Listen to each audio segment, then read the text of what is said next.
സ്വാഗതം. ഇന്ന് ഞാൻ നിങ്ങളെ പരിചയപ്പെടുത്തുന്നത് കനേഡിയൻ കുന്ന എന്നറിയപ്പെടുന്ന പൂമരമാണ്. ഇത് നമ്മുടെ കണിക്കൊന്നയുമായിട്ട് സാദൃശ്യമുണ്ട്.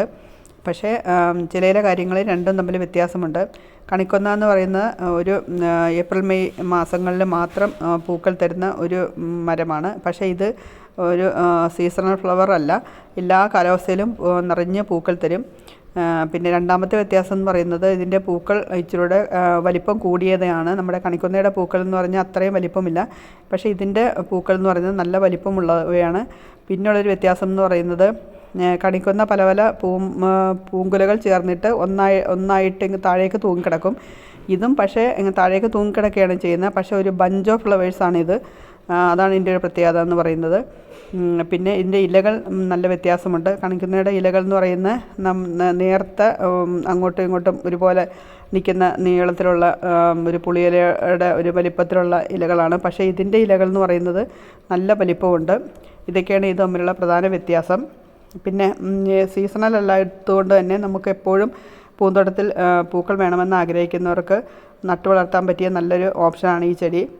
ഇത് നമുക്ക് വീടിൻ്റെ കിഴക്ക് വശത്തൊക്കെ നടുകയാണെങ്കിൽ എന്നും രാവിലെ നമുക്ക് ഈ പൂവ് കണി കണ്ട് ഉണരാൻ പറ്റും. പിന്നെ എപ്പോഴും പൂക്കളൊക്കെ ഉള്ളതുകൊണ്ട് നമ്മുടെ ബട്ടർഫ്ലൈസും ഒക്കെ നമ്മുടെ വീട്ടിലെ സ്ഥിരം അതിഥികളായിരിക്കും. അങ്ങനെ ഒരു പ്രത്യേകതയുള്ളൊരു ചെടിയാണിത്. പിന്നെ കണിക്കൊന്നയുടെ പൂക്കളുമായിട്ട് അത്ര കളർഫുള്ളല്ല ഇതിൻ്റെ പൂക്കൾ എന്നാണ് എനിക്ക് തോന്നിയിട്ടുള്ളത്. അത് മഞ്ഞ നിറമുണ്ടെങ്കിലും അത്ര ഡാർക്ക് മഞ്ഞ നിറമായിട്ടല്ല ഇത് ഉണ്ടാകുന്നത്. പക്ഷേ നല്ല രീതിയിൽ ഒന്നിച്ച് ഫ്ലവേഴ്സ് തരുന്നതുകൊണ്ട് എല്ലാം കൂടെ നോക്കുമ്പോൾ നല്ലൊരു ഭംഗിയാണ് കാണാനായിട്ട്. പിന്നെ നട്ട് ഏകദേശം 1.5 വർഷം കൊണ്ട് തന്നെ നല്ല രീതിയിൽ ഫ്ലവർ തരുന്നതായിട്ടാണ് അനുഭവം. ഇപ്പം തന്നെ ഈ ചെടി നിങ്ങൾക്ക് നോക്കുമ്പോൾ അറിയാം, ചെറിയൊരു മരമാണ്, പക്ഷേ നല്ല രീതിയിൽ പൂക്കൾ തരുന്നുണ്ട്.